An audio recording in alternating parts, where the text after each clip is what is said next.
ilikuwa ni show yangu kubwa sana sana sana ambayo ilitupa nafasi kubwa sana actually. So miaka 10 baadaye nimerudi tena kwa ajili ya show nyingine kubwa sana kuja kufanyika hapa, na hii ndio show ya kwanza tuseme ya pili actually kutoka ile ambayo nilifanya mwenyewe kuifanya hapa ya comedy, na itakuwa kubwa.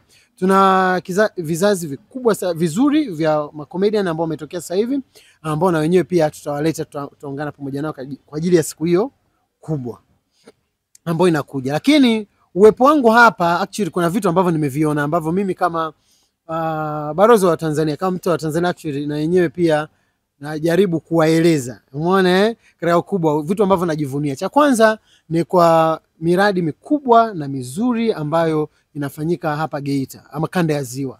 Na kweli unaona kweli kanda ya Ziwa ni kanda ya mama. Nataka kumpongeza kwa dhati kabisa mama yetu na Mheshimiwa Rais Samia Suluhu Hassan kwa sababu ya miradi ambayo ameifanyia kazi. Mmoja wa kwanza ambao ni mkubwa katika yote, of course iko mingi tofauti, lakini mradi ambao mimi nimeupenda na nimeufurahia sana ni wa pale Busisi katika lile daraja kubwa. Amefanya jambo kubwa, amefanya jambo zuri, amefanya kitu kikubwa ambacho kitafungua kitu kikubwa sana kwa ajili ya mkoa wa Geita. Umeona, na hivi karibuni anakuja sasa kuweka wazi pale. Kwa hivyo Mama Samia Suluhu Hassan, hilo kwanza nataka nikupongeze sana. Mheshimiwa Rais, umefanya jambo kubwa. Wengi katika vitu ambavyo tulikuwa tunalia na kusema ingekuwaje alipoondoka mtangulizi wake mzee wetu Magufuli, ameonyesha ya kwamba Mama Samia kwa kweli anaweza na amefanya kazi nzuri sana katika ile daraja la Busisi. Lakini pili, nimeshuhudia pia zahanati katika vijiji tofauti ambavyo vimewafuata. So nilichopenda hapa ni kwamba zahanati zimewafuata wananchi vijijini. Kwamba sasa hivi sasa sio tu kwamba utabidi utoke kijijini uje mpaka kujifungulia mjini, lakini kule walipo na wanapelekewa dawa, wanapelekewa vifaa tiba vizuri sana. Mama Samia katika hilo pia nataka nikupongeze, umefanya kazi nzuri sana hapa Geita. Mungu akubariki sana. Lakini pili, nataka kuwapa pia shout out na pongezi kubwa sana Geita Gold Mine GGM.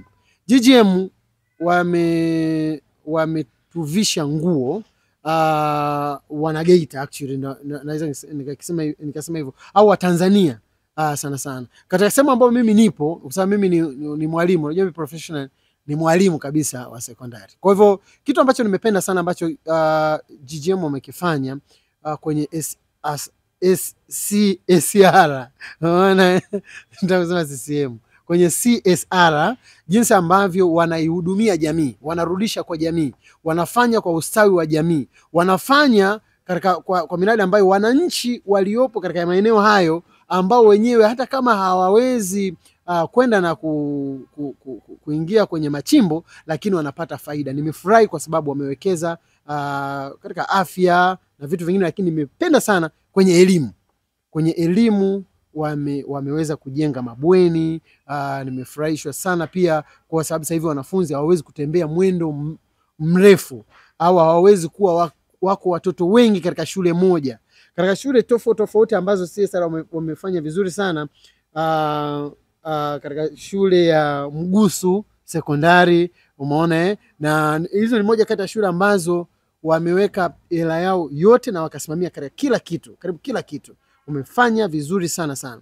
Na watoto hawa ambao watasoma hapa wamefunguliwa daraja la mafanikio baadaye popote tutakapoenda, au hata GGM wakaja kuwa wameshamaliza muda wao kuwepo hapa, lakini wametoa sadaka kubwa sana kwa jamii.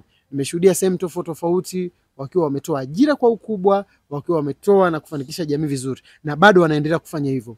GGM katika hili ambalo mnalifanya, mnafanya jambo kubwa kwa sababu mnawekeza kwenye maisha ya watoto wetu wa Tanzania katika kitu kikubwa sana, katika show kubwa sana. Najua tukimaliza show hii tuna show nyingine ya kimataifa inakuja Mwanza ya comedy, alafu baadaye tutafanya Mwanza na Shinyanga, actually ndio kitu ambacho kinakuja. Lakini this time Jumatatu ya Pasaka ni Jumatatu ya kucheka kwa furaha ndani ya Geita, na MC Pilipili pamoja na wachekeshaji wengine zaidi ya 10 ambao tutakuwa nao pale. Na kama nilivyosema ya kwamba Anton Mavunde, Mheshimiwa mbunge wa Dodoma na waziri wa madini, ndio ambaye atakuwa mgeni rasmi, lakini tutapata baraka kubwa sana ya kuwa na Mheshimiwa mkuu wa mkoa Martin Shigera ambaye atakuwa pamoja na sisi pale. Na bwana, juzi nilienda pale ofisi ya mkoa kama chuo ujue. Yani chuo yani kama chuo au hoteli. Ni hatari ujue, noma kabisa. Yani balaa, mule ndani unapotea ama unaambua masijala panda juu. Yani nani za kama yani kati ya chuo au hoteli. Mimi niliambiwa ndo pale, sikuamini. Sikuamini, ofisini ni hatari kabisa. Na hata ile ofisi ya mkurugenzi noma. Nafikiri Mama Samia Suluhu Hassan anafanya kazi nzuri sana, na Mheshimiwa Mchengerwa katika TAMISEMI, tawala za mikoa. Yani very nice. Sehemu nzuri sana ambayo sasa hivi unaweza kuwepo ofisini mna AC, mna nini, yani very nice. Good.